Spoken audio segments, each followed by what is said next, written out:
اب جب کہ در نایاب کو کنفرم ہو چکا ہے کہ اس گھر میں سبھی اس سے نفرت کرتے ہیں، حتیٰ کہ وہ شخص جس کی وجہ سے وہ اس گھر میں رہ رہی تھی وہ بھی اسے اپنی زندگی سے اور گھر سے نکالنا چاہتا ہے، وہ بھی اس کے بیٹے کو چھین کر،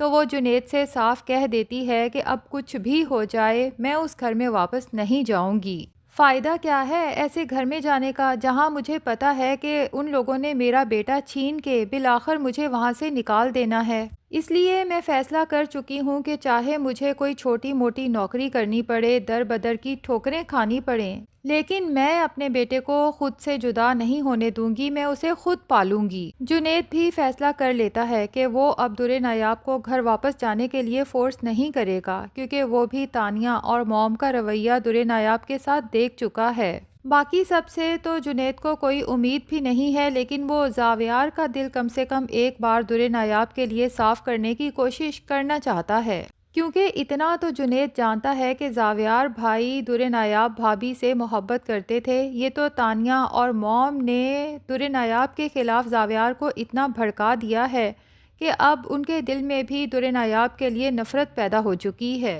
ورنہ یہی در نایاب ہے جس کے لیے بھائی نے سب گھر والوں کے خلاف جا کے اپنی پسند سے شادی کی تھی۔ جنید کو پورا یقین ہے کہ ایک دفعہ تانیہ اور موم کا اصل چہرہ اگر زاویار بھائی کے سامنے آ جائے تو وہ نہ صرف اپنے رویے پر شرمندہ ہوں گے بلکہ در نایاب سے معافی مانگ کے اسے اپنی زندگی میں واپس شامل بھی کر لیں گے۔ لیکن جنید یہ بھی سوچتا ہے کہ یہ سب کچھ اتنا آسان نہیں، اور جب تک اس کے ہاتھ کوئی پکے ثبوت نہ ہو وہ زاویار کا دل در نایاب کے لیے صاف نہیں کر سکتا، اور ثبوت جمع کرنے سے پہلے وہ در نایاب سے ایک دفعہ پوچھنا چاہتا ہے کہ آخر اس نے گھر چھوڑنے کا اتنا انتہائی فیصلہ کیوں کیا، ایسا کیا ہوا تھا؟ تو در نایاب نے نگار بیگم اور زاویار کی اس رات جو باتیں سنی تھی وہ سب کی سب آخر جنید کو بتا دیتی ہے کہ ممی نے زاویار سے کہا تھا کہ ڈائیورس پیپر تو تیار پڑے ہیں، بس اس کے سگنیچرز کی دیر ہے، اس لیے جتنی جلدی ہو سکے اس جاہل گوار کم عقل در نایاب کو طلاق دو اور اپنی زندگی سے نکال باہر کرو، کیونکہ اب مزید مجھ سے اس کا وجود اس گھر میں برداشت نہیں ہوتا۔ اور زاویار نے کہا تھا کہ فی الحال حیدر بہت چھوٹا ہے، اس کے لیے در نایاب کو برداشت کرنا پڑے گا، ورنہ اس کی شکل تو میں بھی اب دیکھنا گوارا نہیں کرتا۔ لیکن ممی اس قدر سنگ دل ہو چکی ہیں کہ زاویار کو کنونس کرنے کے لیے انہیں کہا کہ حیدر کی تم فکر نہ کرو، اس کے لیے میں بہت سمجھدار میٹ کا انتظام کر چکی ہوں، اور جتنی چھوٹی عمر میں اسے ماں سے جدا کر دیا جائے گا اتنا ہی اسے سنبھالنا ہمارے لیے آسان ہوگا۔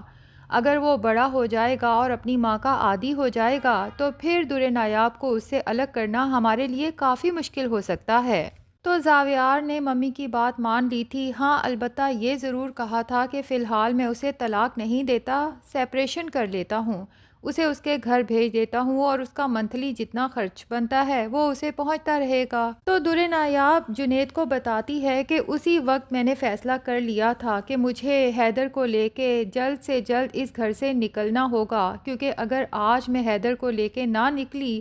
تو یہ ظالم لوگ ساری عمر مجھے میرے بیٹے کی شکل دیکھنے کے لیے ترساتے رہیں گے، اور مجھے اپنے گھر والوں کا بھی پتا ہے کہ وہ کبھی بھی میرے لیے سٹینڈ نہیں لیں گے، نہ ہی مجھے کیس کرنے دیں گے اور اپنا پیسہ برباد کریں گے۔ اور جہاں تک زاویار کی بات ہے، اگر وہ یہ سمجھتا ہے کہ مجھے منتھلی خرچہ بھیج کے وہ میرا منہ بند کروا سکتا ہے تو مجھے اس کی دولت، اس کے پیسے کی ضرورت نہیں ہے،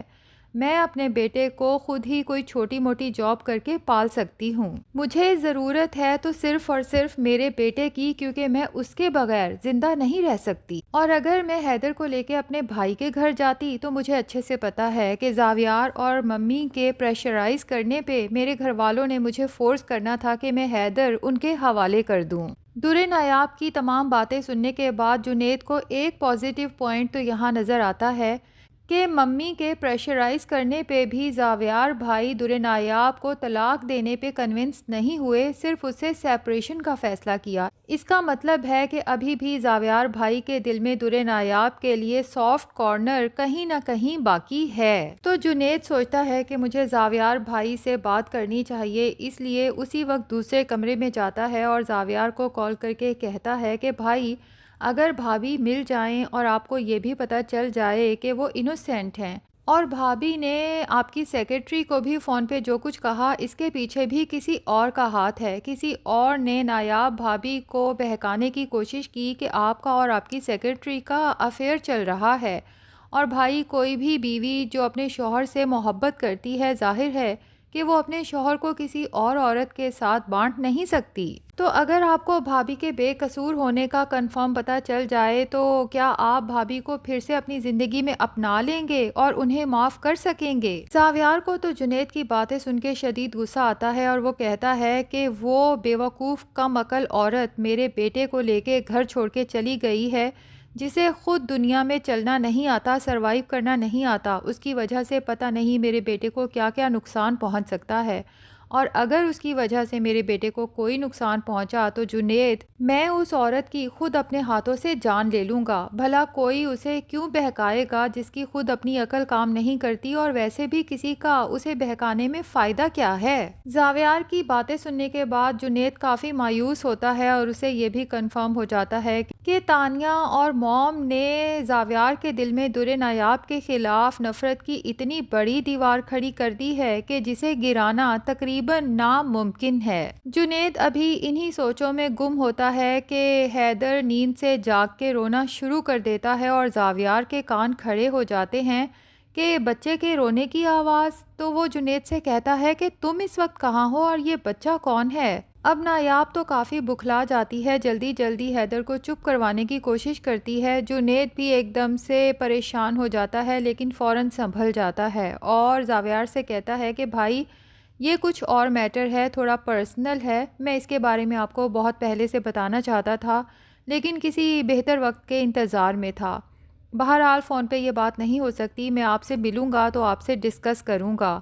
اور زاویار کو یہ یقین دلانے کے لیے کہ یہ در نایاب یا حیدر نہیں ہیں ایک دفعہ پھر کہتا ہے کہ بھائی بس دعا کریں کہ بھابھی اور حیدر بالکل ٹھیک ٹھاک ہوں اور ہمیں جلد سے جلد مل جائیں. اور میں آپ سے بھی ریکویسٹ کروں گا کہ اگر ہو سکے تو بھابھی کی طرف سے اپنا دل صاف کر لیں. اب اس کے بعد جنید جب گھر پہنچتا ہے تو سبھی گھر والے ایک ہی جگہ پہ موجود ہوتے ہیں اور ٹاپک در نایاب اور حیدر ہی ہوتا ہے. نگار بیگم تو کہتی ہیں کہ پتہ نہیں وہ لڑکی میرے حیدر کو لے کے کہاں چلی گئی. حالانکہ نگار بیگم کو حیدر میں کوئی دلچسپی نہیں ہے لیکن ظاہر ہے کہ زاویار کی نظروں میں اپنے نمبر تو بنانے ہیں. اب تانیہ جو اپنی طرف سے فلسفی بنی بیٹھی ہے ایک دم سے بولتی ہے کہ نہیں، در نایاب اپنے گھر نہیں گئی، مجھے یقین ہے کہ وہ کسی کے ساتھ بھاگی ہے. اور یقیناً اس کی پلاننگ بھی وہ بہت لمبے عرصے سے کر رہی تھی کیونکہ جیسی وہ بیوقوف کم عقل لڑکی ہے اکیلی تو حیدر کو لے کے گھر سے نکل نہیں سکتی. یقیناً اسے کسی کی سپورٹ حاصل ہے اور ویسے بھی میں نے اکثر راتوں کو اسے چوری چوری فون پر باتیں کرتے بھی دیکھا تھا. جیسے ہی میں پاس جاتی تھی وہ ڈر کے مارے فون آف کر دیتی تھی. میں نے آپ سب لوگوں کو اس لیے نہیں بتایا کہ میرے پاس کوئی ثبوت تو ہے نہیں کہ میں اس کی کردار کشی کروں، لیکن اب مجھے یقین ہو گیا ہے کہ وہ کسی کے ساتھ ریلیشن شپ میں تھی. جنید کو تانیہ پہ غصہ تو بہت آتا ہے لیکن فی الحال زبان کھولنا جان بوجھ کے سب کو شک میں ڈالنے والی بات ہے. بہرحال اب جب جنید اس نمبر کو ٹریس کرے گا جس سے در نایاب کو کال آئی تھی تو ظاہر ہے کہ آٹومیٹکلی تانیہ تک پہنچ ہی جائے گا، اور اس کے بعد جب اس کا اصل چہرہ زاویار اور باقی سب گھر والوں کے سامنے آئے گا تو امید ہے کہ زاویار کو احساس ہوگا کہ اس نے در نایاب کے ساتھ کتنی ناانصافی کی ہے، وہ بھی اپنے گھر والوں کی باتوں میں آ کر. تو ناظرین کون کون زاویار اور در نایاب کو جلد سے جلد ایک ہوتا دیکھنا چاہتا ہے؟ کمنٹ سیکشن میں اپنی رائے کا اظہار کرنے کے ساتھ ساتھ ویڈیو کو لائک اور ہمارے چینل کو سبسکرائب بھی ضرور کر لیں.